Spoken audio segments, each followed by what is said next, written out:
You know, one of the hardest thing is that when you have a startup, you have a lot of things that you have to take care of. You have to find business, you have to find new customers, you have to hire staff, you have to think about strategy, but you also need to establish business credit.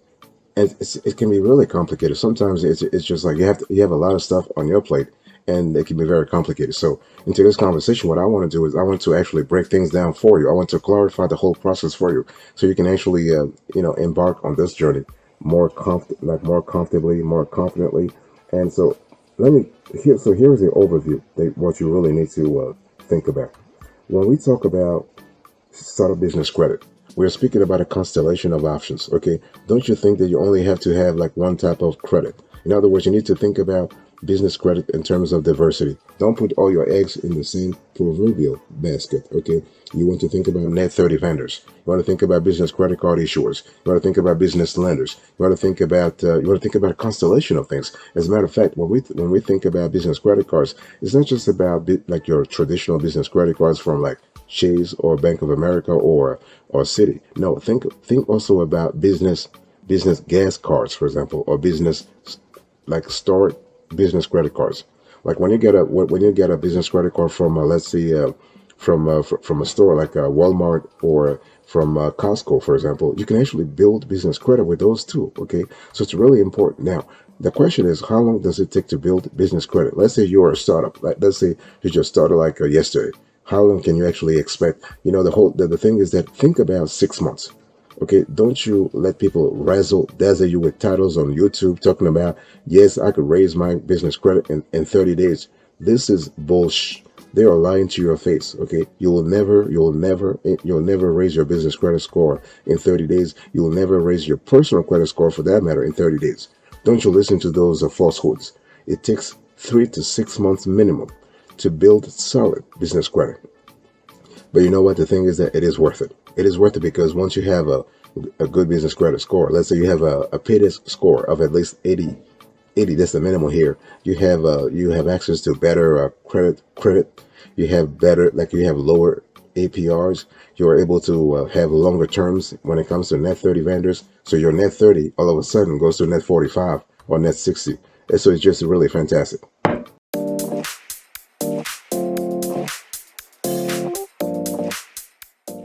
Now let me give you the steps I want you to follow right now. So when we talk about, see, hey, by the way, boss, welcome back to the show. It's really a pleasure to have you here. So when we talk about how to establish startup business credit, we're speaking about having a mindset.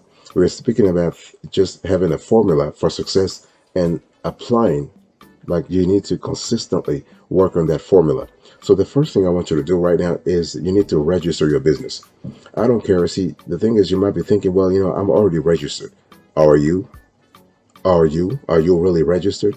I mean, you probably filed your paperwork with the state, okay, but did they get back to you? Okay, if they got back to you, do you have your articles of incorporation or articles of organization? Talk to me about that. See, the thing is, a lot of folks walk around talk about, yeah, I have a business, but they don't really have a business. You might have a business, but do you really have a business? Do you have, for example, do you have a certificate of good standing from the state that says that you are and everything is in order with you? Those are really important things, okay? And by the way, are you really even registered? Do you have a business? In other words, are you a sole proprietorship? Because you can't really build business credit if you're not a real business. I don't care. People tell you, yeah, you don't need to be a business to get a business credit card. That's true. You don't need to be a business to get a business credit card, but you need a business to build business credit. The reason is because you're going to actually apply for an EIN, which you can apply even though you're a sole proprietorship, but you need to also have a DUNS number. Like I will talk about that later on, but you need to have a business for that. Okay, so those are really important. So the first thing I want you to do here is that you want to choose whether you want to be an LLC, a C corp, S corp, an LP, and whatnot. Those things happen at the state level. This is not a federal consideration, but make sure you have the proper entity. Number two, I want you to apply for an EIN. Go to the IRS website and get that stuff done. Take care of it real fast. You need an EIN. And the funny thing is, you don't need an EIN because it's a substitute for Social Security. You need an EIN for a lot of things, especially if you want to apply for business credit using EIN only. This is important because what you want to do here is that you want to divorce your business's affairs from your personal affairs. Very important.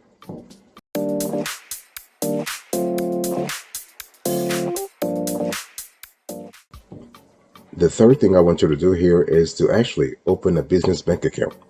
You know, the by the way, I just want to quickly remind you to this topic. We're having a short convo about how to establish startup business credit, how to take care of things real fast in the proper way. Okay, I'm just giving you the logic you need to follow here. And the thing is, when we talk about having a business bank account, you want to choose your bank strategically. I mean, are you looking for a rural bank? Are you looking for a local bank? Are you looking for a community bank? Are you looking for a national bank? Are you looking for a regional bank? Those are important because, see, if you were to get a business loan later on, a business line of credit, equipment financing, you have to make sure that the bank you have chosen, that bank has their catalog of loans and lines of credit is in sync. That catalog is in sync with what you're looking for. So choose your bank really carefully, okay? And so ideally, you want to choose a bank that is closer to you because you might need to go to a branch to actually apply for business loans, lines of credit, and whatnot, okay? And what I also want to say here is that when you think about choosing a bank, make sure that you also, before you choose the bank, look at all the constellation of products they have, especially credit cards, business credit cards, personal credit cards, business loans, personal loans, and ideally, you want a bank that also can provide real estate loans, whether at the personal level in terms of mortgages, but also at the business level. Okay, so look for a bank. I mean, I'm not saying that don't go for your local bank. You can actually choose your local bank, but you also want to add to the mix a national bank or a regional bank. And so when we talk about national bank, we're talking about the four biggies, right? And so Wells Fargo, Citi, Bank of America, and Chase. And when we talk about the regional banks, what we call the tier two banks, we're speaking about the PNC, PNCs of the world. We have the U.S. Bank, we have a Fifth Third, we have a Citizen Financial, we have a BMO Harris, we have TD Bank, we have, and to a certain extent, we have Capital One when it comes to an online banking. Okay, so those are really things I want you to think about. And what I want you to do in step four is to apply for a business DUNS number. You got to have, like, you go to a Dun and Bradstreet and actually apply for your DUNS number. It's free. It's really fast. Okay, so DUNS stands for Data Universal Number System. So this is really a number that allows you to actually start tracking your business credit score, your paydex score, for that matter.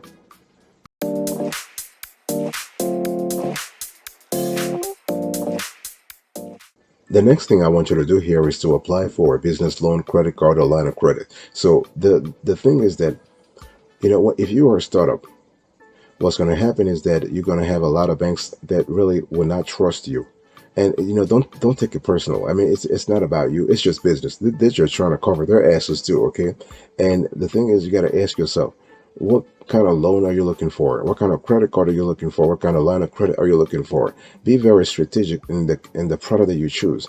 Ideally, you want to start with a business credit card because that's the one that's a lot easier to have because it's a revolving line of credit, and the banks and credit unions, for that matter, are quicker to actually grant those because they know if something happens, they can actually stop the payments on that line of credit real fast. Something they won't be able to do on a business loan. Okay, so first get that. And what you want to do is you want to always start with the bank where you're currently at. You want to go to a branch. When we talk about actually you applying for a business loan, credit cards, and all that kind of stuff, go to a branch. Go to a real branch. And there are two important things I want you to always remember. If there was a takeaway I want you to really get from this show, remember that for a startup to establish business credit, you need two tools in your arsenal. You need a business plan and you need a set of financial statements. Very important. Let me repeat that. If you want to get a business credit, it doesn't matter if you're applying for a Net30 account, you're applying for a business credit card, you're applying for a traditional business loan, whatever. You need to have a business plan and a set of financial projections. When we talk about financial statements, I'm not speaking about actual data. I'm speaking about projected data. Why? Because if you're a startup, you haven't gotten a chance to establish actual data yet because you don't have this operational history yet, right? Because so you need to have that backbone, that operational backbone, before you can say, now I want to create like actual data, actual financial statements. So you need those projections. If you don't have those, your job will be complicated. I'm just I feel the need to emphasize that because we get a lot of comments in our under our videos, and we just believe that some of our viewers do not understand how the business lending process works. Okay, and they're kind of lazy when it comes to having an actual business plan or financial statement. You need to have those. Your credit score is not going to be the only one helping you. I don't care how great your credit score is. You need those two elements.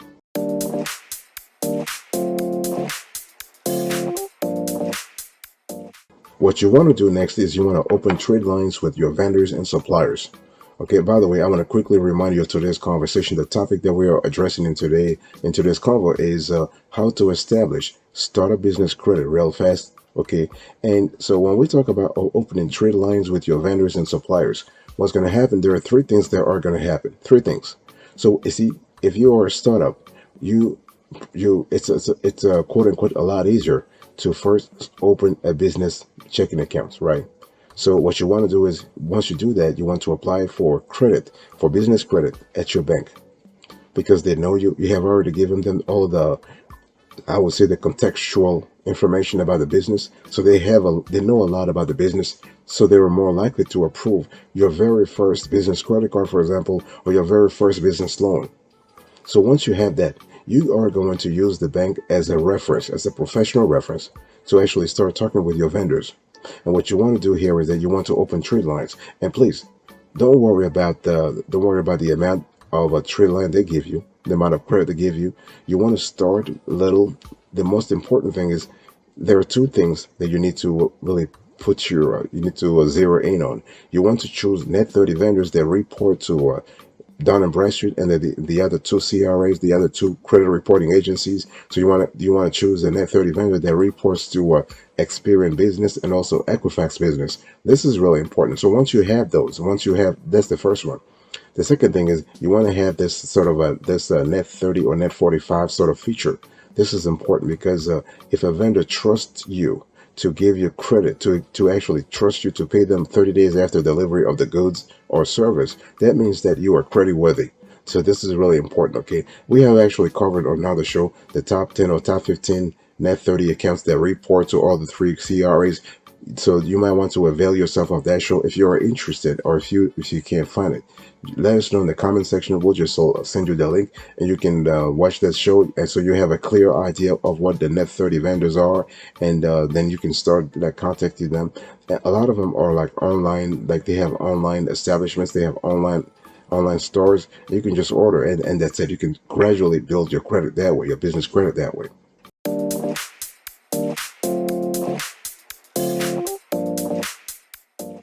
If you have made it so far, I want to give you a bonus. I wanted to reward you for your attention, for your fidelity. Okay. Now, it's important when we talk about establishing business credit to always think about the personal guarantee side of things.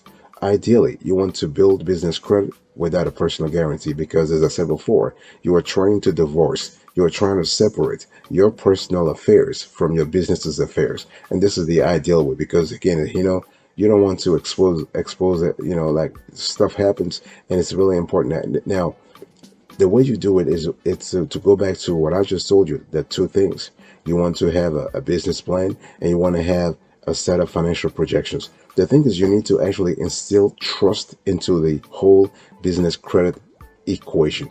You need to actually make the vendor, the net 30 vendor trust you. You need to have the business lender trust you. Like there's something in accounting called going concern. What happens here is that when you're a startup, going concern means is your business is going to be around in say 1 or 2 years or 3 years or 5 years. The thing is, if you don't know, there's a high proportion of startups that fails within the first 2 to 3 years. This is just a very high statistic. I think it's like 80% or 90% according to the Harvard Business Review. So it's a really high statistic, very high metric. Think about it. 9 startups out of 10 will fail after 2 or 3 years.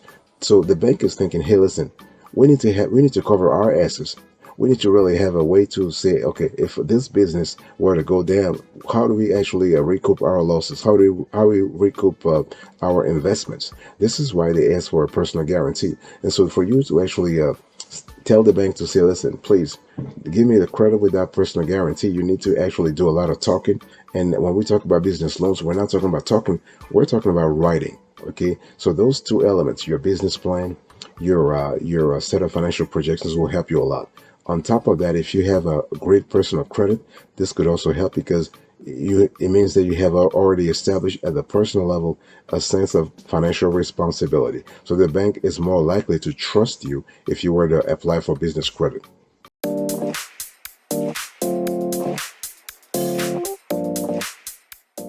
Let me give you a few pro tips before we close to this conversation. And it's a really important. I mean, I have had this whole conversation talking to you about business credit and whatnot. But the question is, what is business credit really?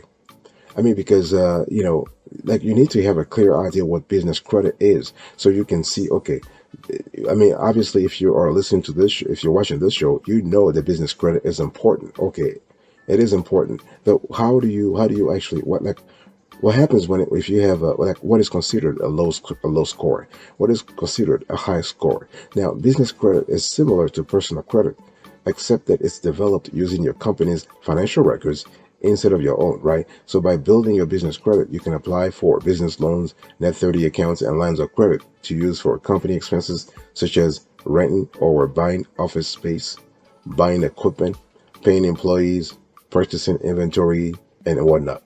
So businesses receive a business credit score ranging from 100, from 1 to 100. And so, and this is did you have a different sort of numerical representation? But overall, it's always from 1 to 100. And the most known here is the paydex score. Okay. So if you have a score from 1 to 10, your business is considered high risk. From 11 to 25, you have your business is high to medium risk. From 25 to 50, you are considered a medium risk. From 51 to 75, you have low to medium risk, and from 76 to 100, you are considered a low risk. Ideally, you want to have a paydex score of 80.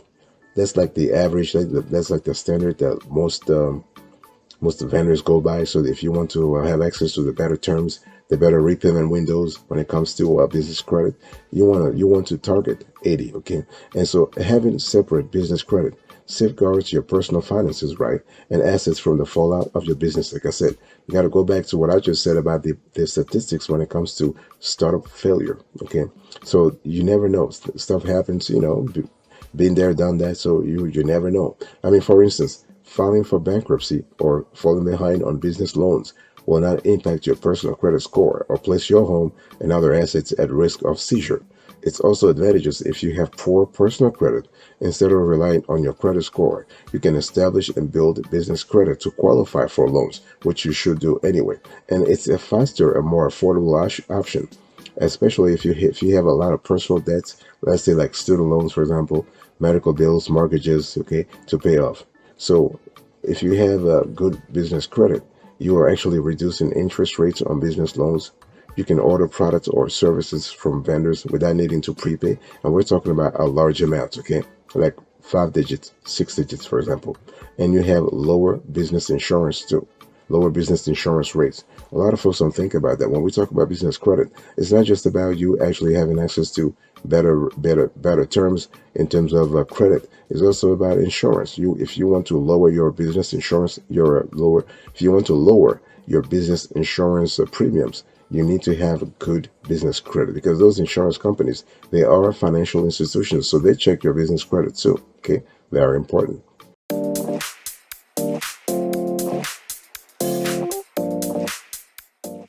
Thank you so much for your attention. I really appreciate it. In today's conversation, I was just talking to you about how to start a business credit the proper way. Okay, so you want to register your business, you want to apply for an EIN, you want to open a business bank account, you want to apply for a business loans number, you want to apply for a business loan, credit card, or line of credit, and you want to open trade lines with your vendors and suppliers. And then I also give you a few pro tips, and I give you a bonus in terms of trying to actually apply for business credit without using PG.